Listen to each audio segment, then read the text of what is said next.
മൈലാഞ്ചിയുടെ മുഞ്ചും കുരുന്നുകളുടെ കൈപുണ്യവും കണ്ട സഫാരി റമദാൻ നൈറ്റ്സിന് 8ാം നാൾ. 100ഓളം പേരാണ് മെഹന്തി മത്സരത്തിൽ അണിനിരന്നത്. കുട്ടിപ്പാചകക്കാരും മോശമാക്കിയില്ല. ഗിന്നസ് ലോക റെക്കോർഡ് ഉടമ സുജേത സതീഷിന്റെ ഇശലുകളും പരിപാടിക്ക് നിറം പകർന്നു.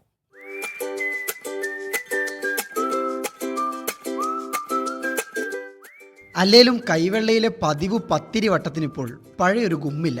അതുകൊണ്ട് മൈലാഞ്ചി അങ്ങ് കൈമുട്ട് വരെ കയറി പിടിച്ചു. പല ഭാവത്തിൽ, രൂപത്തിൽ. അങ്ങനെ കൈ ആകെ പൂത്തു. ഇലയും പൂവും ഉണ്ടായി. അതിലെ ആ ചെറിയ കുത്തുകളില്ലേ, അതിനു പോലും എന്തൊരു മൊഞ്ചാണ്. വല്ലാത്തൊരു ചേലായിരുന്നു സഫാരി റമദാൻ നൈറ്റ്സിന്റെ മെഹന്തി മത്സരത്തിന്. പരിപാടി മാഷാഅല്ലാഹ് അടിപൊളിയായിട്ട് പോകുന്നുണ്ട്. ശരിക്കും എല്ലാവരും ടാലന്റഡ് ആണ്. ഇവിടെയുള്ള എല്ലാവരും മാരേജ് കഴിഞ്ഞ ഫസ്റ്റ് ടൈമാണ് പിന്നെ റിപ്പീറ്റ് ചെയ്യുന്നത്. അതുകൊണ്ട് I M so happy.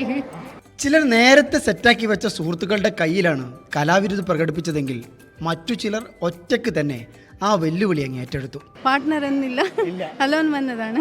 Partner കിട്ടിയില്ല, സ്വന്തമായിട്ട്.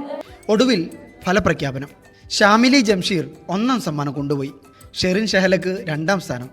3ാം സ്ഥാനത്തിന് അവകാശി ഫാത്തിമ റിഹാന. എല്ലാവരുടെയും മുഖത്ത് അടിച്ചു മോനെ എന്ന ഭാവം. മറ്റൊരിടത്ത് കിഡ്സ് ബേക്ക് ഓഫ് മത്സരവും അരങ്ങു തകർത്തു. കുട്ടി ഷെഫുമാരുടെ വിഭവങ്ങൾ ഒന്നിനൊന്ന് ഗംഭീരം. This is very healthy. This is made of flour and this is so healthy. It's good for you in diet. Bake off മത്സരത്തിൽ അഹമ്മദ് 1ാം സമ്മാനം സ്വന്തമാക്കി. അസാ ഷാസ് 2ാം സ്ഥാനവും സിയ ഖദീജ 3ാം സമ്മാനവും നേടി. Safari hypermarket incharge Mustafa, Mirza, Saira salon എന്നിവർ സമ്മാനങ്ങൾ വിതരണം ചെയ്തു. Media 1 Sharjah.